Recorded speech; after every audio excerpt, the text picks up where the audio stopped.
The champagne flute slipped from Yesel Park's manicured fingers and shattered against the marble floor of the Silla Hotel ballroom, and for one suspended second, 300 of Seoul's most powerful people stopped breathing at the same time, not because of the glass, because of who had just walked through the gilded double doors. Amara Whitfield stood at the threshold in a dress that had been ripped down the left seam, mascara smudged into war paint beneath her eyes. One heel snapped clean off, so she stood tilted like a broken doll. Her braids were coming loose from the crown she'd pinned that morning in a Motel 8 bathroom in Itaewon. There was a bruise blooming on her collarbone the exact shape of a signet ring, and behind her, framed by two men in black suits and earpieces, was Kang Do-hyun, the Kang Do-hyun, chairman of Beko Holdings, the man Forbes Korea had called the coldest smile in Asia, the man who had not been photographed with a woman in 9 years, the man whose family name, whispered in the right rooms, made prosecutors lose files and senators lose elections. He was holding Amara's hand, not the polite handhold of an escort. His fingers were laced through hers, knuckle-tight, like he'd been holding it for a long time and had no intention of letting go.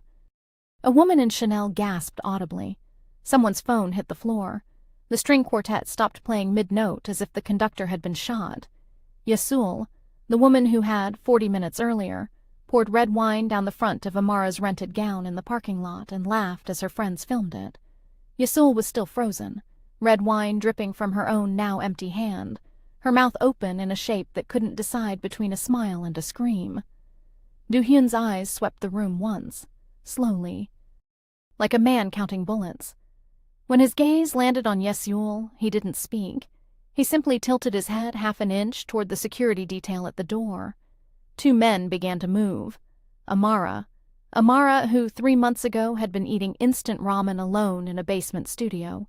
Amara, who had once apologized to a man for interrupting him while he was insulting her. Amara, whose mother had told her on the phone last Christmas that maybe she just wasn't the marrying kind. Amara lifted her chin. Her broken heel scraped the marble as she took a single step forward into the ballroom. "I believe," she said, and her voice carried in that impossible acoustic way that only happens when a room has already gone silent for you. "Someone owes me a dress." The socialites, the CEOs, the wives with their diamond chokers and their careful surgeries, they all turned to look at Kang Do-hyun to see what he would do. He looked down at Amara. And for the first time in 9 years, the coldest man in Seoul smiled.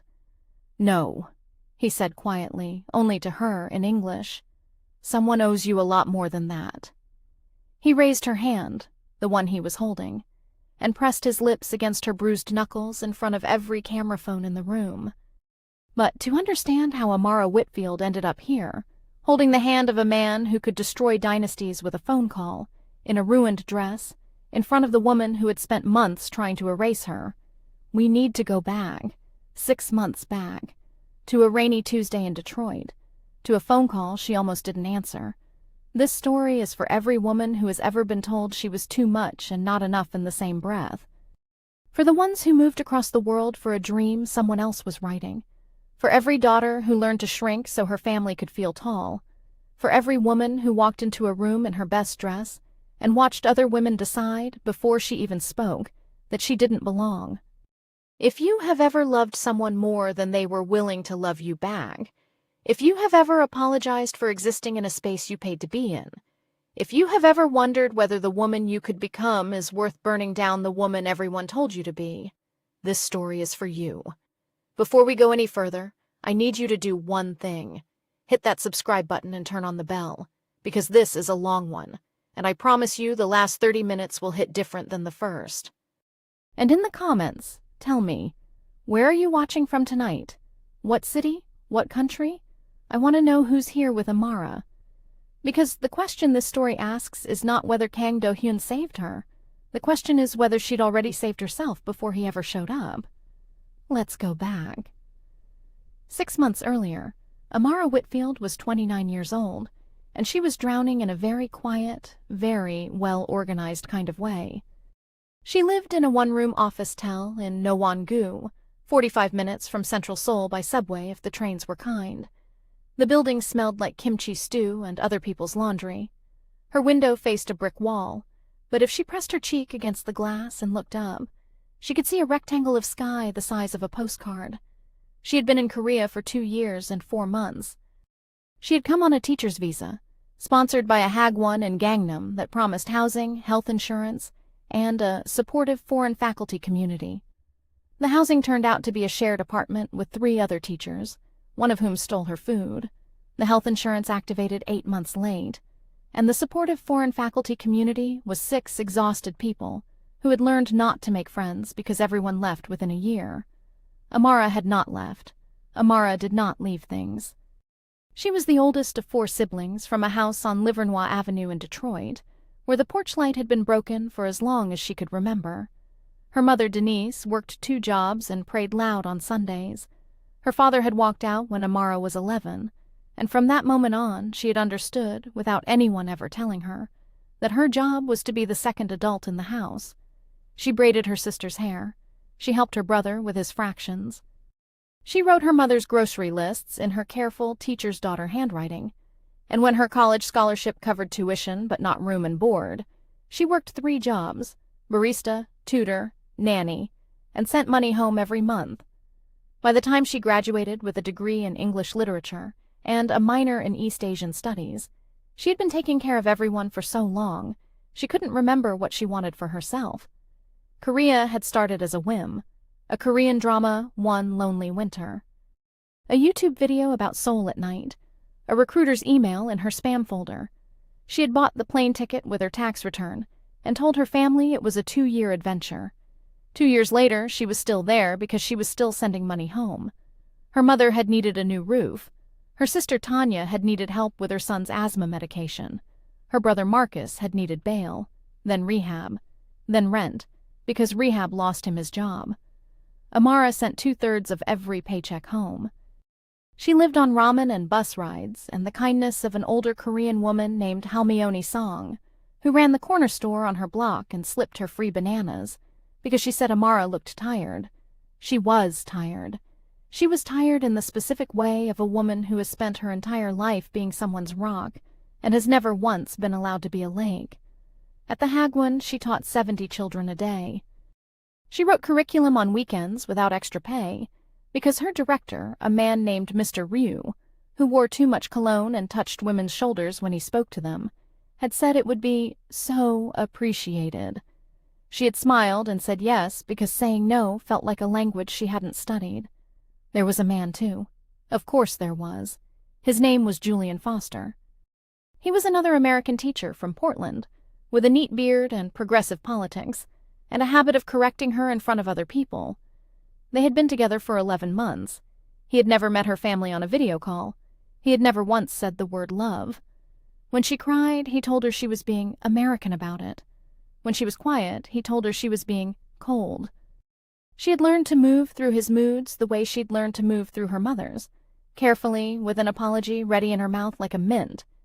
2 weeks before this story really begins, Julian had told her that he was moving to Chiang Mai, alone, because he needed to find himself, and their relationship had become too heavy. She had helped him pack. She had driven him to the airport.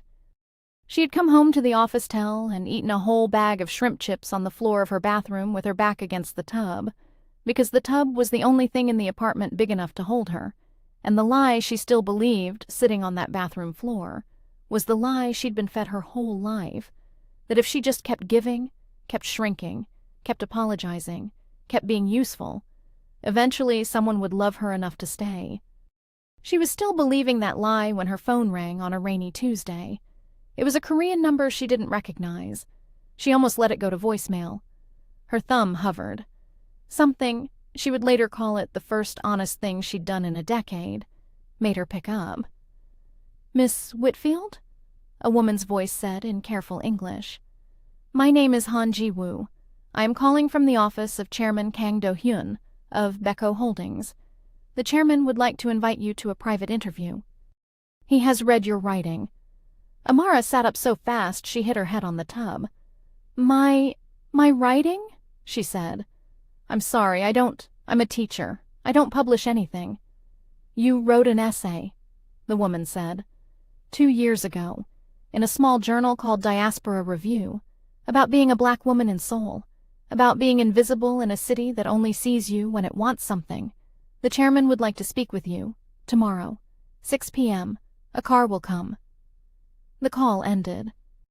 Amara sat on the bathroom floor with her phone in her hand and her heart beating in her throat, and one clear thought forming in her mind for the first time in 2 years and 4 months. Someone read me. Someone finally read me. She did not yet know that Chairman Kang Do-hyun had not, in the traditional sense, read her. He had found her, and he had been looking for a very specific reason. The car that came for her the next evening was a black Bentley with tinted windows, and the driver was a woman in a black suit who nodded at Amara without smiling and opened the door with white-gloved hands. Amara had worn her best dress, which is to say, her only good dress, a burgundy wrap dress she'd bought on sale at a Uniqlo in Myeongdong. She had done her makeup twice because her hands were shaking. She had put on her mother's gold earrings, the ones Denise had pressed into her palm at the Detroit airport 2 years ago, and said, "Bring these back to me, baby. Don't you lose them." And she had looked at herself in the mirror and thought, "You look like a woman who doesn't belong in a Bentley." But she got in the Bentley. They did not go to an office building. They went to a restaurant in Cheongdam-dong called Mihyang, which had no sign on the door, and, Amara would learn later, no public reservation system. You did not eat at Mihyang. You were invited to Mihyang. The private dining room was lined in cedar, a single low table, 2 cushions, a window overlooking a moonlit garden with a stone lantern in it. Kang Do-hyun was already seated. He was 36 years old. He was wearing a charcoal suit with no tie, the top button of his white shirt undone. His hair was combed back. He had the kind of face that photographed like a scalpel, all clean lines, sharp jaw, a mouth that looked like it had never been used for anything as soft as a laugh. His eyes, when they lifted to hers, were black and unreadable. He did not stand. He gestured at the cushion across from him. "Miss Whitfield, please." She sat. She tried not to fumble. She succeeded, barely. For a moment, he just looked at her. Not the way men usually looked at her, not the up-and-down inventory, not the vague curiosity of a foreigner spotter. He looked at her the way a chess player looks at a board, reading, not consuming. "You wrote," he said finally, "that Seoul is a city of glass ceilings that pretend to be sky, that women like you are asked to be grateful for the view. Do you still believe this?" Amara's mouth had gone dry. Yes, I do." "Good," he said. He poured her tea himself, which she would later learn was a thing Kang Do-hyun did not do for anyone. "I need someone who tells the truth, someone who has no reason to lie to me because she has no relationship to my world. I don't understand." "My younger sister," he said, "is dead." The words landed in the cedar-scented air like stones in still water. 2 years ago, he continued, his voice not changing at all. "She was found in her apartment. The police called it a suicide. My family accepted this ruling. I did not.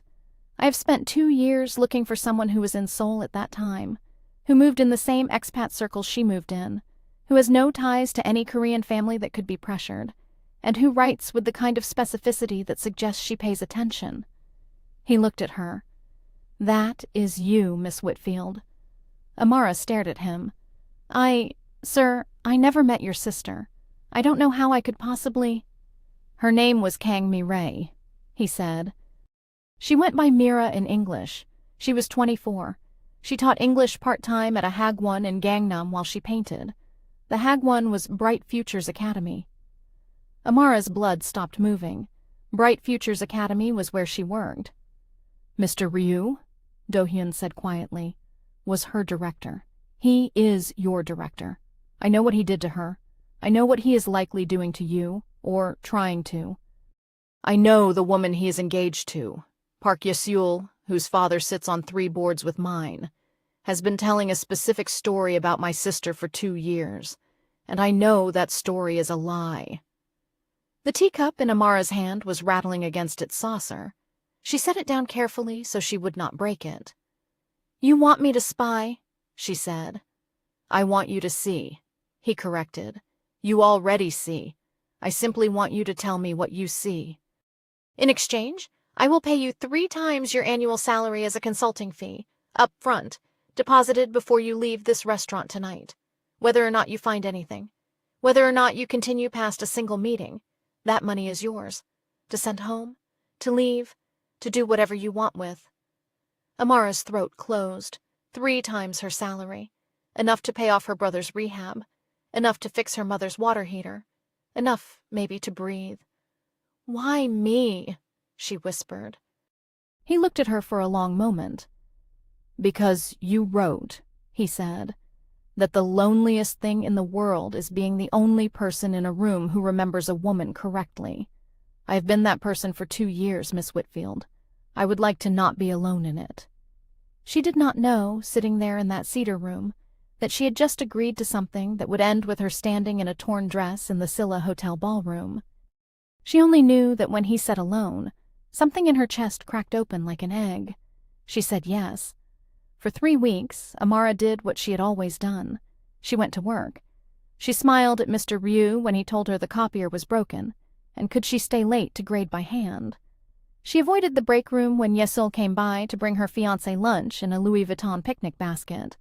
But now she was watching, and Kang Do-hyun had given her tools. A phone, a second phone, encrypted, that she kept in the lining of her tote bag. A woman named Han Ji-woo who called her every 3 days at exactly 9 p.m. A username on a secure server where she could upload photos, notes, anything that seemed strange. At first, there was nothing. Then, on a Wednesday, she found the folder. She had been asked to reorganize the shared teacher's drive. Busy work Mr. Ryu had given her as a punishment for turning down a team dinner that was actually just him. Buried inside a subfolder labeled 2023 Curriculum Archives, inside another folder called Miscellaneous, was a folder called Mira. Amara opened it. There were 47 photos. Mira Kang at Hagwon parties. Mira Kang at a company retreat. Mira Kang laughing, drinking, cornered against a wall by Mr. Ryu, with his hand on her waist and her face turned away. There were emails from Mr. Ryu asking Mira to come discuss her schedule late at night. Emails from Mira, dated in her last month alive, saying, "Please stop. I am telling you formally, please stop." And there was one email, from Park Yesil, to Mr. Ryu, 2 weeks before Mira's death. "If she causes any more problems, we will handle it the way we handled the last one. My father is patient, but he is not infinite. Get her under control, or I will." Amara sat in the empty office at 11 p.m., with the blue light of the monitor on her face, and understood 3 things at once. 1. Mira Kang had not killed herself. Or if she had been driven to it by people who had then documented their own crime and forgotten to delete the evidence. 2. Park Yesil had said the last one, which meant there had been others, which meant this was not one girl. This was a pattern. 3. Amara herself, right now, alone in this office at 11 p.m., was the current target. Mr. Ryu had been touching her shoulder for 3 months. Yesil had been watching her at the last company dinner with the flat eyes of a woman looking at a problem she was about to solve. Amara's hands were shaking so hard she could barely copy the files. She copied them anyway. She uploaded everything to the server. She wiped her trail the way Ji-woo had taught her. Then she walked to the subway, and on the platform, waiting for the last train home, she felt someone behind her. Close. Too close. She turned. It was a man she didn't know. Korean, 40s, well-dressed, standing about a foot too near, looking at his phone with the fake casualness of someone who is not actually looking at his phone. The train came. She got on. He got on the next car. She got off at no one. He got off at no one. She walked faster. She turned into a convenience store. She stayed there for 20 minutes, buying nothing, until Halmione Song came out from behind the counter and put her small, dry hand on Amara's wrist and said in Korean, "You are pale." "What's wrong?" Amara didn't know how to explain in either language. She called Ji-woo from the encrypted phone. Ji-woo said, "Stay there. Do not move. A car is 9 minutes away." The car came. It was not a Bentley this time. It was a plain black sedan with dark windows and a driver who did not speak. It took her not to her office-tel, but to a building in Yongsan, a private residence 29 floors up, with a view of the Han River and a man standing at the window with his back to her. Kang Do-hyun turned. He looked at her, at the way she was holding her tote bag against her chest like a shield, at the sweat on her hairline, at the way her mouth wouldn't stop trembling, and something moved behind his black eyes. "They know you are watching," he said. "Yes." "They are going to try to hurt you." "Yes." "I am sorry, Miss Whitfield," he said, and for the first time his voice was not cold. It was something else, something quieter. "I miscalculated. I thought we had more time." "We do not." He walked toward her. He stopped an appropriate distance away. "You have a choice to make tonight," he said, "and I need you to understand that whatever you decide, the money is still yours. You can be on a plane to Detroit in 6 hours. My people will get you to the airport. Your family will be protected. You do not owe me anything." He paused. "But if you stay, if you help me finish this, I will need you to become someone the Park family cannot dismiss. And that means stepping into a light you did not ask to stand in." Amara stood there in a cedar-scented apartment 29 floors above the river, holding her mother's gold earrings in her ears, and thought about the bathroom floor, about the shrimp chips, about Julian at the airport, about Mr. Ryu's hand on her shoulder, about the words we handled the last one, about Mira Kang, 24, alone in an apartment, believing no one would ever know her story. "What kind of light?" she said. Do-hyun almost smiled. It didn't quite reach. "The brightest kind," he said. "The kind that burns." He did not offer to save her. That was the first thing Amara noticed, sitting across from him at his low black table with the Han River glittering behind him like spilled mercury. Every man in her life had, at some point, offered to save her, and every one of them had meant, "I will save you as long as you stay small enough to fit in my hands." Kang Do-hyun offered her a folder instead. "These are your options," he said.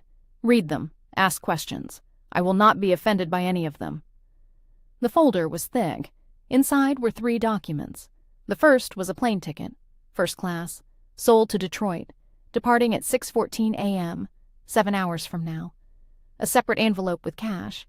A letter from a law firm in Michigan explaining that a trust had been established in her mother's name that would cover Denise's mortgage, Marcus's rehab, and Tanya's medical bills for the next 10 years. Regardless of what Amara chose. The second was a job offer, position, senior consultant, Beko Holdings, Cultural Strategy Division, salary, enough to make her lightheaded, housing, provided, duration, as long as she wanted. The third was something else entirely. It was a contract, but not for employment. Partnership, the top of the page read, in both English and Korean. Amara looked up. "This one," she said. "I don't understand." Do-hyun poured her tea.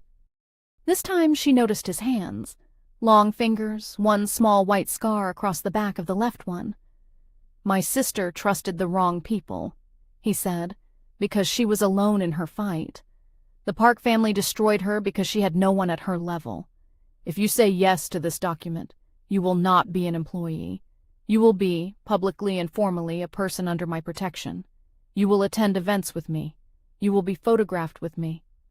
You will be introduced as my partner in a business venture, a new foundation, in my sister's name, for women in the arts.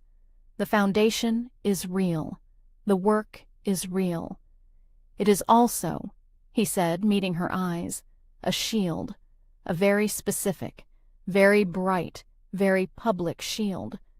Once you are inside it, the Park family cannot touch you without touching me, and they cannot afford to touch me." Amara stared at the document.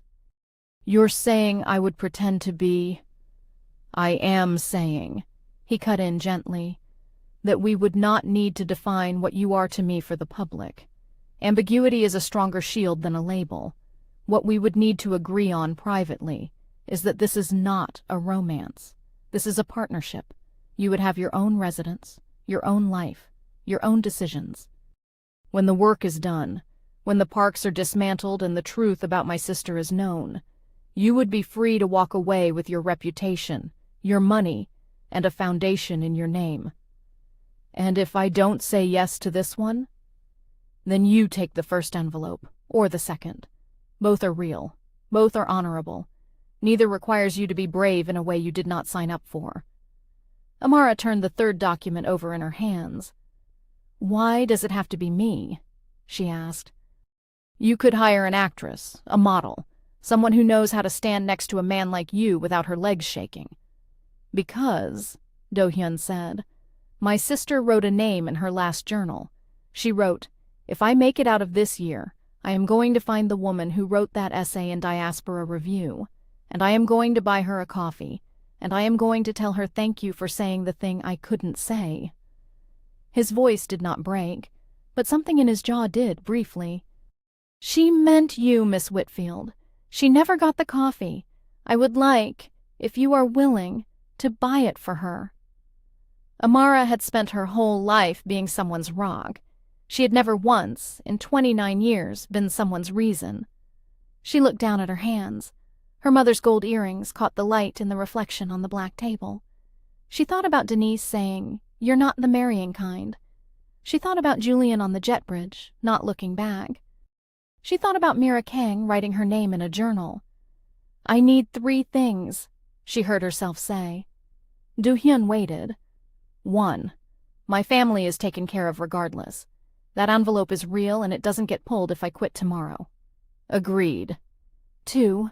I keep my own name, my own accounts, my own passport in my own hand. I don't move into your building. I don't sign anything that gives you power over where I go. Agreed. 3. Her voice caught. She made it not catch. You don't lie to me. Not once. Not to protect me, not to make things easier, not because you think I can't handle it. If something is dangerous, you tell me it's dangerous. If someone is going to hate me, you tell me they're going to hate me. If this thing between us, this partnership, ever becomes something else, on either side, you say it out loud. You do not let me guess. I have spent my whole life guessing what men mean. I am done guessing. For a long moment, he did not answer. Then Kang Do-hyun stood, walked around the low table, and knelt on one knee beside her cushion so that his face was level with hers. He did not touch her. He simply looked at her, black eyes to brown eyes, and he said, "I will not lie to you. Not once. Not ever. You have my word, and my word in Seoul is worth more than my money." Amara signed. The pen was heavy. Her signature was not. Somewhere on the other side of the city, Park Yesul was pouring herself a glass of wine and telling her fiancé that the Whitfield problem would be handled by the weekend. She did not know that the Whitfield problem had just become a partner in a foundation with the coldest man in Seoul. She was about to find out. The first move Amara made was not glamorous. It was paperwork. At 9 a.m. the following Monday, she walked into the Seoul Metropolitan Police Agency's Women and Youth Division, with a lawyer named Attorney Seo on her right and a translator on her left. She was wearing a simple black blazer that Ji-woo had sent to her office towel that morning, along with a note that said "Your dignity, not their aesthetic." She filed a formal complaint against Ryu Byung-ho, director of Bright Futures Academy, for workplace sexual harassment, retaliation, and, with Attorney Seo's careful guidance, possession of and failure to report evidence pertaining to the death of Kang Mi-rae. She filed a second complaint against Park Yesul for interference in a criminal investigation and communications constituting conspiracy. The desk officer's face went white when he read the second name. He picked up a phone. He spoke very quickly, very quietly in Korean. He put the phone down. "Miss Whitfield," he said in careful English. "The deputy commissioner would like to speak with you personally." Amara looked at Attorney Seo. Attorney Seo nodded once. They went upstairs. The deputy commissioner was a woman in her 50s named Superintendent Jung, who had, Amara would later learn, been quietly waiting for someone to bring her exactly this file for 2 years. She read the documents. She looked at Amara over the tops of her glasses. She said in flawless English, "Miss Whitfield, Do you understand what you are starting? Yes, Amara said. Are you protected? Yes. Superintendent Jiang almost smiled. Good, because the Park family will now try to make you disappear, in several senses of that word. The next 48 hours were the loudest of Amara's life. Mr. Ryu was arrested at 6 a.m. Tuesday morning at his home in Bundang, live on the 6 a.m. news cycle. Bright Futures Academy's stock, because the parent Hagwon Corporation was publicly traded, a thing Amara had never bothered to know, dropped 19% by noon. The parents of enrolled students began calling in a panic. Park Ye-sul was not arrested. Yet. But she was formally named as a person of interest in the reopened investigation into Kang Mi-rae's death. Her name in a Korean headline, next to the word Tuseo, investigation, was the kind of stain that could not be dry cleaned. And Amara, who had been invisible her entire life, became visible. Cameras appeared outside her office tel. She did not go home.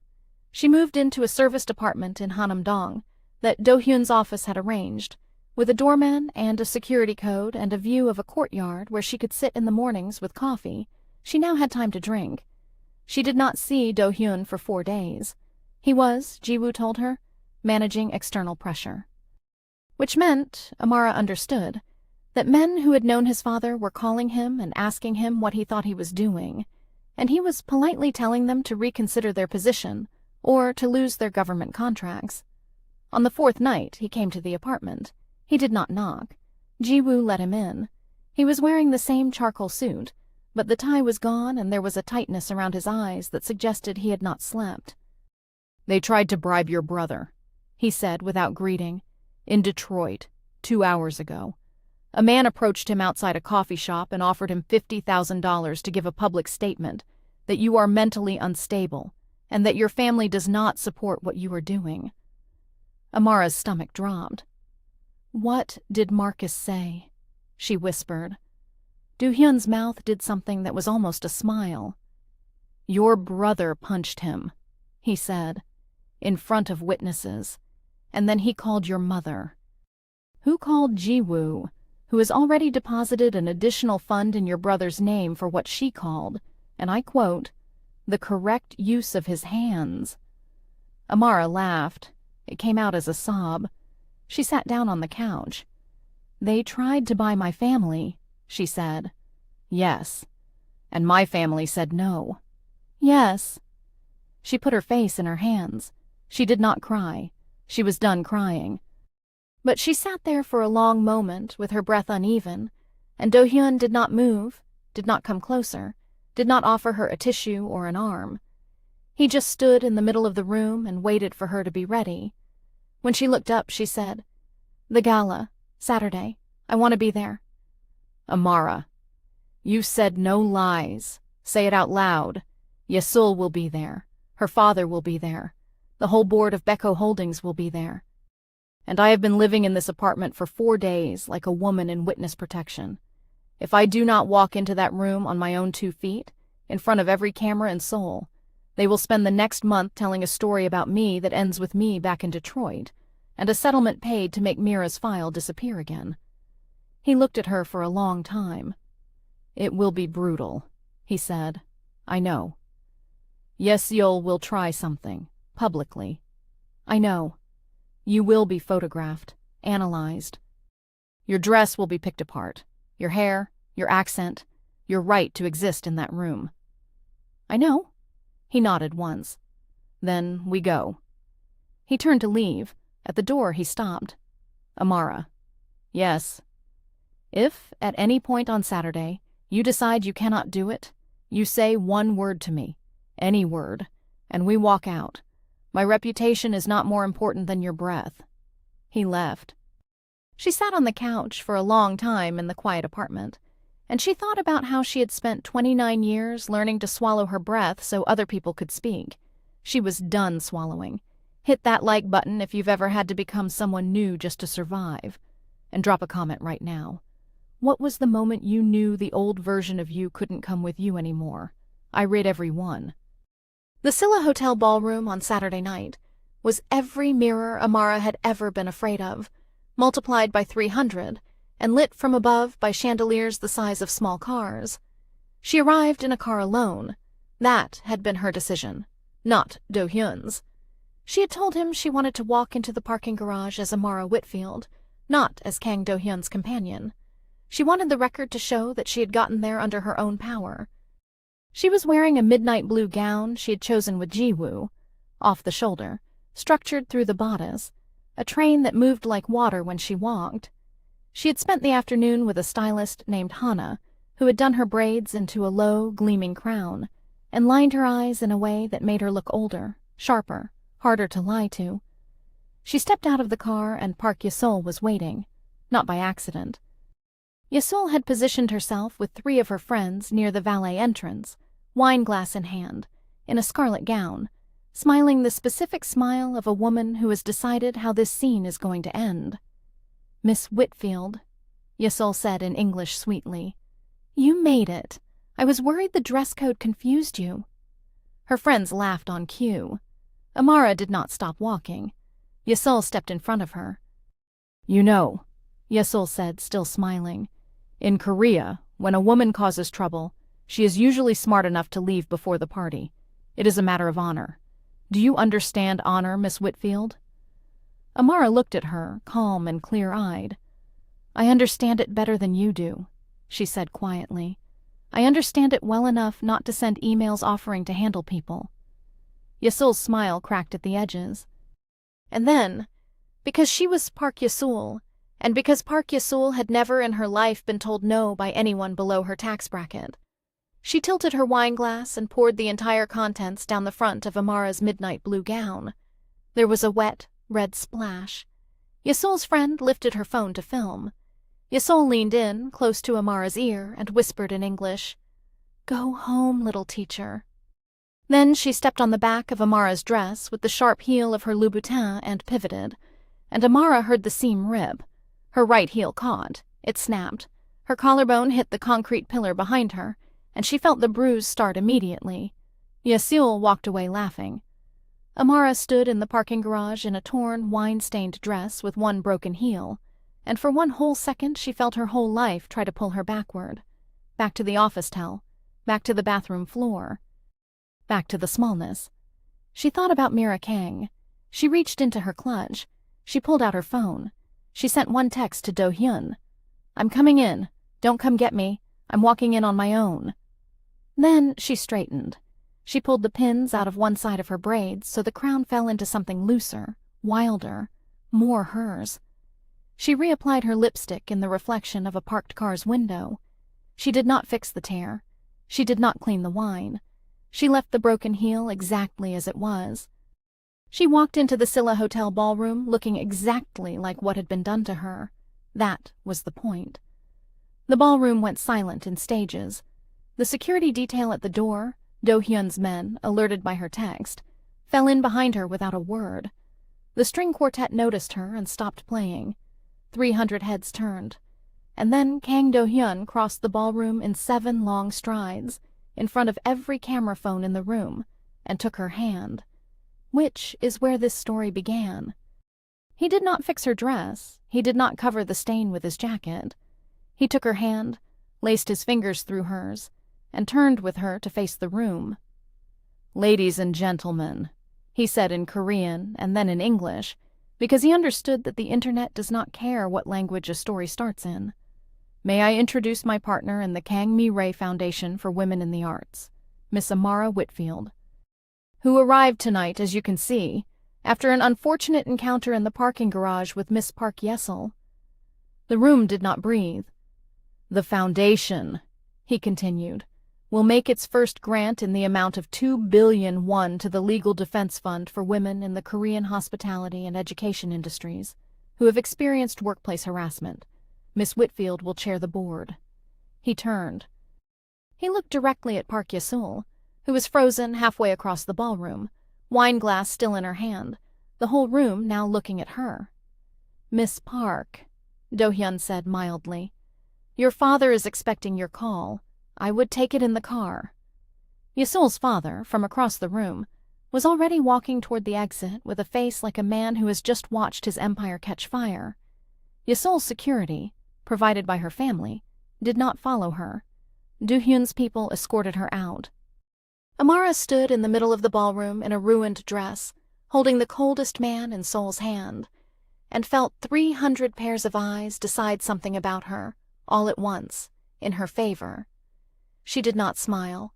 She had not come here to smile. She had come here so Mira Kang would never be forgotten again. The morning after the gala, Amara's phone had 147 missed calls. Ji-woo had already screened them. She handed Amara a coffee and a short list. Interview requests mostly. 2 death threats, already forwarded to the police. Her mother, 7 times. Her brother, 3. Her sister, once. And one name Amara had not expected to see. Julian Foster. He had called 4 times from a Chiang Mai number. Amara sat on the balcony of her Hanam-dong apartment in a sweatshirt with her legs curled under her and watched the morning traffic on the bridge and thought about not calling him back. She called him back. "Amara," he said, and his voice was the same voice, that careful, gentle, reasonable voice she had spent 11 months arranging herself around.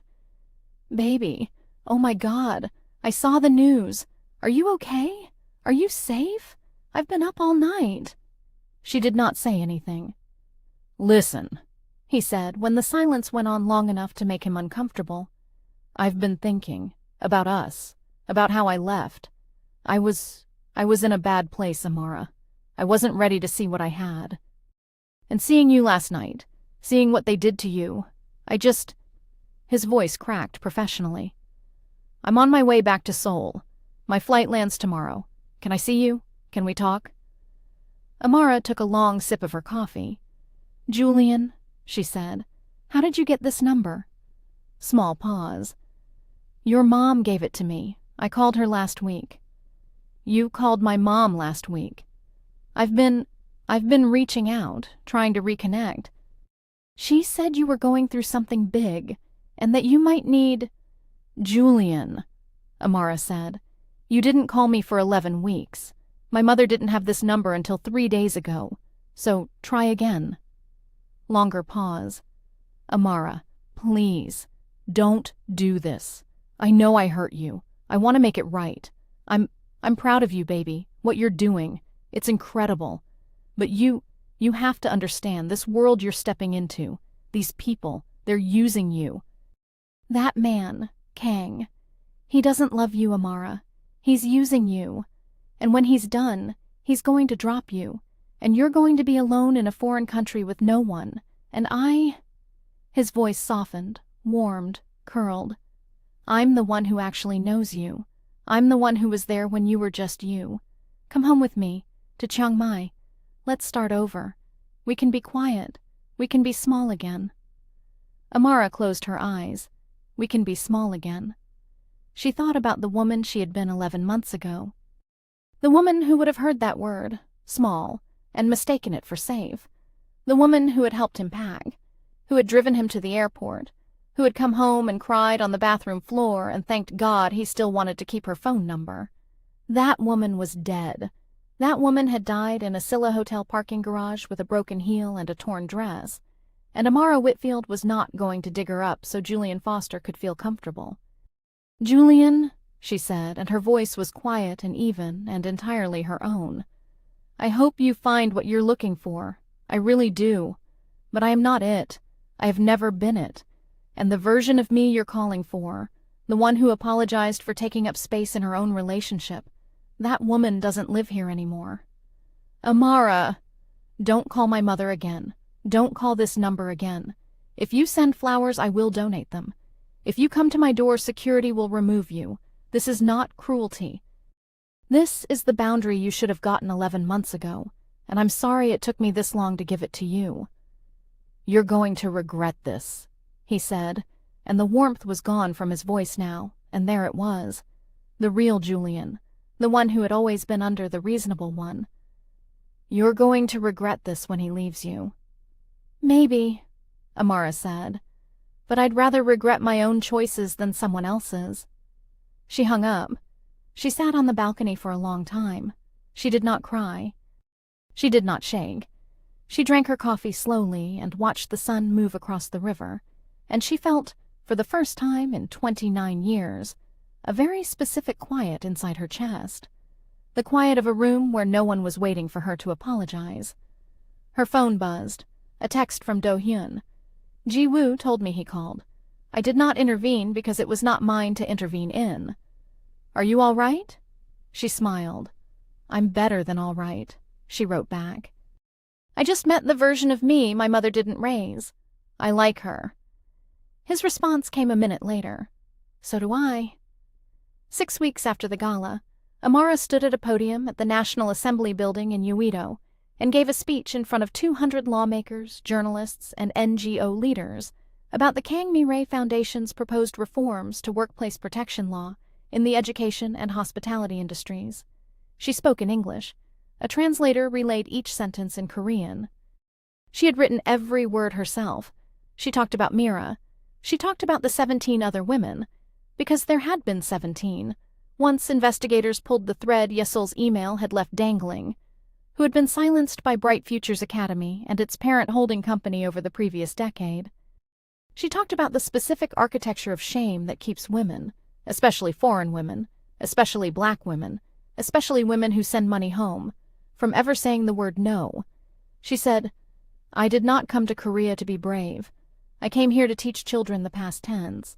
I stayed because someone finally read something I wrote, and it turned out to be the last thing another woman read before she died. I do not want that to be why anyone else stays. I want women to be able to stay for the sky, not the ceiling. She got a standing ovation. She did not cry until she got back to the green room, and even then she cried the way she had learned to cry now, briefly, in private, and then she washed her face. But that was not the internal victory. The internal victory came 3 weeks after that. A publishing house in New York, Callahan & Yoon, small but respected, offered her a 2-book deal. The first book, a memoir of the last year. The second, her choice. Advance, enough that she did not need to look at the number twice, but she did, and it made her laugh out loud in a coffee shop. She said yes. She resigned from the foundation's paid role. She kept her seat on the board as a volunteer, unpaid, because she did not want anyone, ever in any future article, to be able to say she had built her career on Kang Do-hyun's money. She rented her own apartment, smaller than the Hanam-dong one, in a neighborhood called Yeonam-dong, with cafes and old bookstores and a bakery on the corner, where the owner had started saving her a specific kind of pastry on Fridays. She bought her own furniture. She bought a plant. She kept it alive. She flew her mother to Seoul. Denise arrived at Incheon Airport in her church coat with a look on her face like she wasn't entirely sure this was real. Amara met her at arrivals with flowers and cried in the terminal and did not care who saw. Denise held her daughter's face in her hands and said, Baby, you look like somebody who found herself. I did, Mama. Was he there when you found her? Amara knew who he was. No, Mama, she said. He was there while I found her. He didn't do it for me. Denise nodded slowly, and Amara realized her mother had been waiting her whole life to hear her daughter say something like that. The night before Denise flew back to Detroit, they sat on Amara's tiny Yeonam-dong balcony with cups of tea and a bag of shrimp chips, a joke now, a private one, and Denise said quietly, I owe you an apology, baby. Mama. No, listen. I raised you to be the strong one. I raised you to carry us. That was not fair. That was me being scared. That was me not knowing how to be a mother by myself, and I made you into the second parent because I didn't have one. And I want you to know I see it now. I see what I did, and whatever you do next in your life, whoever you love, whoever you don't, whether you come home, whether you don't owe me your smallness anymore. Do you hear me? Amara nodded. She could not speak. I mean it, baby. You go be big. The plant on the balcony rustled in the wind. Somewhere across the city, in a 29th floor apartment overlooking the river, a man was writing her name in a notebook, over and over, in the specific handwriting of a man who had not allowed himself to want something for 9 years, and was slowly learning that he was allowed to. But Amara did not know that yet. and it did not matter that night whether she ever knew. Because the woman on that balcony had already won the only fight that mattered, the one against the voice in her own head that had told her for 29 years that she was only worth what she could give away. She wasn't. She was worth what she was. She had gotten there without being rescued. Kang Do-hyun and Amara Whitfield had not touched, aside from that one hand-holding at the gala, in 9 months. They had worked together nearly every day. They had eaten dinners across low black tables. They had argued about foundation strategy in 3 languages. He had watched her testify in front of the National Assembly on a live feed from his office, and Ji-woo told her later that he had not moved from his chair for the entire 90 minutes, and had told his assistant to cancel a 200 million won meeting because something more important is happening. But they had not touched. That had been the agreement. Ambiguity is shield. Partnership, not romance. Amara had built her whole new life on the certainty that she would not lose herself inside a man again, and Do-hyun had built his whole new self on the promise that he would never lie to her about what he was doing, and neither of them had wanted to be the one to move first. On a Thursday in autumn, he asked her to dinner. Not at Mihyoung, not at his apartment. At a small restaurant in Seongsu-dong owned by an old friend of his who did not know his last name. He wore a gray sweater. She had never seen him in a sweater. It undid her slightly in a way she did not admit. Over the second course, he said, "I need to tell you something, and I need you to know I am telling you because I promised I would not lie, not because I am asking for anything." She set down her chopsticks. "When my sister died," he said, "I stopped being a person. I became a project. The project was find who did this, punish them, restore her name. Everything else, the company, the family, my own life, I put in a drawer. I told myself I would open the drawer when the project was done." He turned his water glass in a slow circle. "The project is done, Amara. Seoul is going to prison. Her father resigned from all 3 boards last week. Mr. Ryu will die in a cell. My sister's name is in the title of a foundation that has already saved women I will never meet. The drawer is empty. It has been empty for weeks." He looked up. "I do not know how to want things. I am telling you this because I want you, and I do not know how to want things, and I did not want to keep this from you because I was afraid that keeping it from you was itself a kind of lie. So, here it is. You do not have to do anything with it. Nothing changes if you say nothing. I mean that." Amara looked at him for a long time. She thought about Julian. She thought about her mother on the balcony. She thought about all the men who had told her they loved her while asking her to be smaller. Then she thought about a man who had, in 9 months, asked her to be exactly one thing, honest, who had walked across a ballroom to hold a hand attached to a woman covered in wine, who had knelt beside her cushion in a cedar room and promised her his word, who was now sitting across a table in a sweater looking terrified. "Do-hyun," she said. "Yes." "I want to say something back. But before I do, I need you to understand something about me. I am not going to be your reason for being a person again. That has to be your own. I will love you. And yes, I am using that word, because I don't have a smaller one that's honest. I will love you as an equal, or I will not love you at all. I am not going to be the drawer you put your feelings in.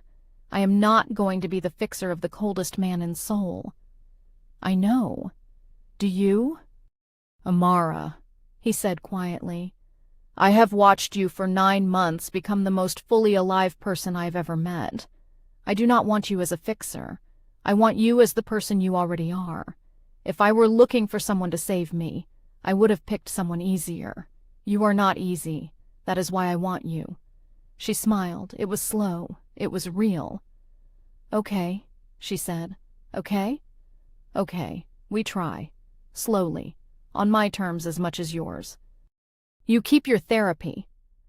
He had started therapy 4 months earlier, quietly, at her suggestion. "And I keep my apartment. And we talk. About everything. Even the ugly things. Especially the ugly things." He nodded. He reached across the table. He did not grab her hand. He turned his palm up. He waited.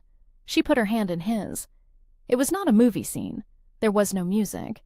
The restaurant kept clinking behind them, but something in her chest, which had been braced for years, finally unbraced. She had chosen a man who asked instead of took, and she had chosen him from a position of not needing him. That, she understood, was the only kind of love worth having. A year after Amara Whitfield walked into the Scylla Hotel ballroom in a wine-stained dress with a broken heel, her memoir hit number 3 on the New York Times bestseller list.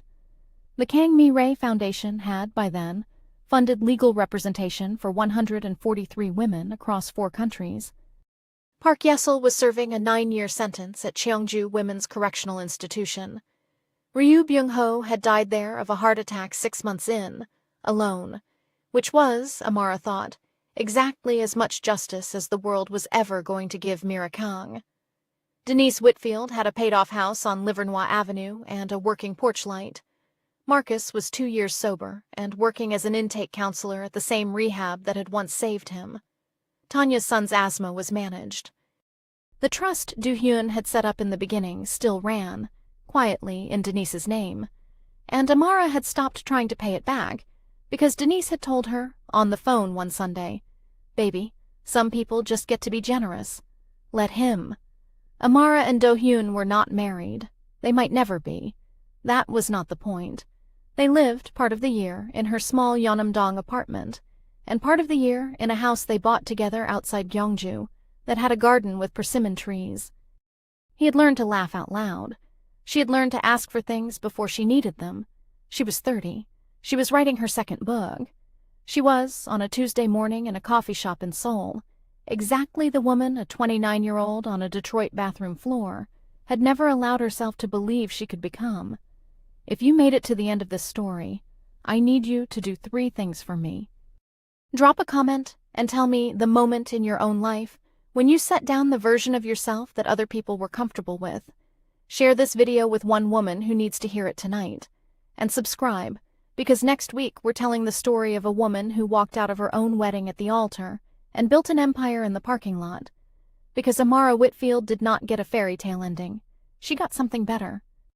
She got herself back. And no one, not a mother, not a lover, not a coldest man in Seoul, not a Park Ye-sul with wine in her hand, was ever going to take that from her again.